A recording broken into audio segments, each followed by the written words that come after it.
Bonjour, je suis Sébastien Féjean, donc je suis le fondateur de ID Midcaps. ID Midcaps, c'est un groupe spécialisé dans la recherche indépendante, avec un focus sur les PME ETI côté française. Donc nous avons développé depuis 2000 une solution d'investissement qui s'appelle donc ID Midcaps, qui propose à des investisseurs institutionnels de pouvoir en fait suivre non seulement du point de vue qualitatif, c'est-à-dire en fait de l'évolution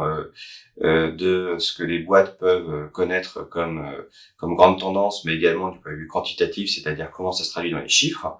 et donc d'avoir en fait des moyens mis à la disposition des investisseurs de pouvoir en fait les suivre depuis maintenant 20 ans, donc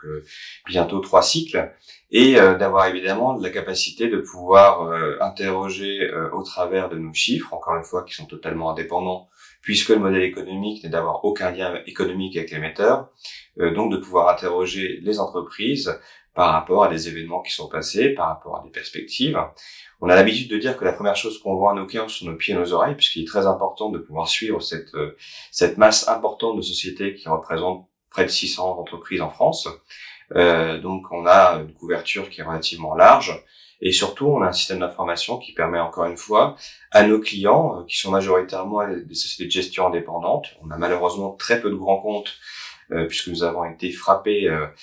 par l'impact très négatif de MiFID II, qui a limité en fait la capacité des grands comptes à pouvoir acquérir de la recherche indépendante comme nous. Mais on a effectivement toute la fine fleur de la gestion indépendante qui est abonnée à nos services, et qui permet encore une fois de pouvoir accéder à des sociétés qui sont de moins en moins suivies, encore une fois à l'impact négatif de MiFID II, mais également qui souffrent effectivement d'un désintérêt lié à un aspect de liquidité. Donc il y a un peu un cercle vicieux qui s'est mis en place et qu'il faudrait commencer à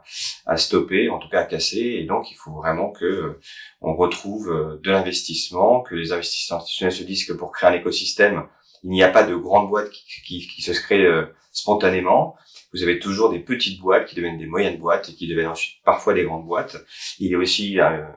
également qu'une des grandes boîtes qui deviennent des petites boîtes. Donc l'intérêt évidemment de pouvoir investir sur ces entreprises, ce sont des entreprises qui sont généralement très investies localement, qui sont fiscalisées généralement beaucoup plus que les grands groupes en France, et qui, de par ces deux éléments, contribuent largement à la richesse nationale et finalement sont en mesure de pouvoir parfaitement correspondre à une démarche ESG, d'autant que ces entreprises ont fait beaucoup de progrès, notamment celles qui sont cotées sur des marchés réglementés, qui ont l'obligation, dans le rapport universel depuis 2019, d'avoir également des indicateurs ESG. Ce qui est très intéressant, puisque on ne parle pas de déclaratif, hein. On parle vraiment de choses qui sont dans le rapport annuel qui est visé par l'AMF et les commissaires aux comptes, ce qui fait que de plus en plus maintenant nous sommes en mesure de pouvoir suivre des indicateurs dans la durée pour voir en fait le processus d'amélioration dans ces différentes thématiques ESG que les entreprises poursuivent. Donc on a une prise de conscience également au niveau des PME ETI de ces enjeux. Elles savent très bien que sans ESG ça va être très compliqué de se financer, et que de plus en plus ça va être un élément discriminant de leur valorisation. Donc tout le monde fait beaucoup d'efforts, et souvent finalement ce sont probablement elles qui en parlent le moins mais qui en font le plus. Mais c'est vrai, maintenant elles sont effectivement obligées de sortir du bois et donc d'être en mesure de pouvoir montrer les efforts qu'elles font, et beaucoup d'entre elles sont extrêmement engagées dans cette thématique-là.